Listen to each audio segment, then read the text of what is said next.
With the news that came out today, it's the last nail in the coffin that Wander Franco is out of the league. Just in case you thought for some reason he had a chance at playing in the MLB again. And with all this that happens, it just makes me think, is Wander Franco the biggest waste of talent of all time? Franco burst onto the scene in 2017 as a switch-hitting 5'10 shortstop and came from a family that had a history in baseball. With his dad playing professionally in the Dominican Republic, his two older brothers were in the Giants and Astros minor league systems, and he was the nephew of Eric Abar, who played short for the San Diego Padres. So it wasn't a surprise when he was listed as one of the top international prospects in the class of 2017, above names like Julio Rodriguez, Ronnie Mauricio, and Everson Pereira, and the only person he was below was Shohei Ohtani, who turned out to be a pretty good baseball player if you ask me. So to say Franco was a coveted prospect was an understatement. So that's why the Rays signed him on July 2nd, 2017, and gave him a $3.85 million signing bonus at just the age of 16. In his first year in the minors in 2018, at just 17 years old, he would immediately make himself known, hitting .351, posting 11 homers with above a 1,000 OPS in 61 games, which already put him as the 8th best prospect in the Rays system and knocking on the top 100 door at only 17 years old. So to start 2019, they put Franco into Single-A Charleston, and he would earn himself a promotion to High A before the end of the year, as between the two levels, he hit .327 with 9 homers and 18 stolen bases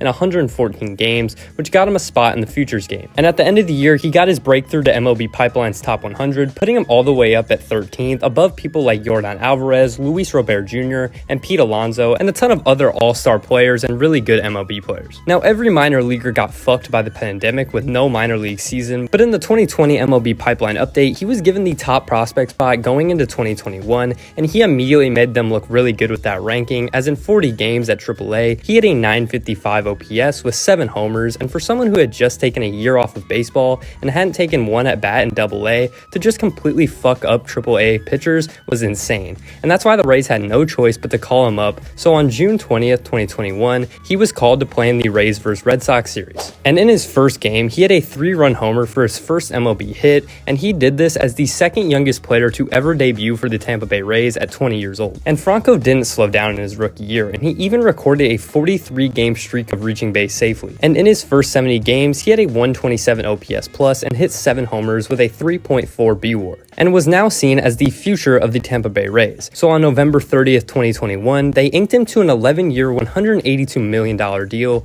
which now made him the youngest player to sign a $100 million contract. So it's safe to say this man was expected to become one of the best players of all time, and it looked like his hype had now reached a maximum. That's why the 2022 season was such a big one for Franco, and he would start off hot, becoming the youngest player to have a multi-homer game against the Red Sox on April 22nd, 2022. But his season would be riddled in injuries, the first coming on May 31st when he strained his quad, and then on July 9th he would suffer a broken hand and required surgery, which is why he would only play in 83 games in 2022, but he still had a 116 OPS plus with a 2.6 B-WAR, which is still very good for only about a half of a baseball season. That's why the expectations were still so high for him going into 2023, and this season would be the best for Franco. Good enough for him to get his first All-Star nod in the All-Star game in Seattle due to his 127 OPS plus and 17 homers and 30 stolen bases, but after 112 games, Franco's season and career would come to a halting stop. On August 13, 2023, an investigation would be opened into Franco and an alleged relationship with a minor, and since then, it was almost radio silence on Franco, as both parties would stay silent on the matter. But on July 10th, 2024, Franco is officially charged with sexual abuse and exploitation of a minor,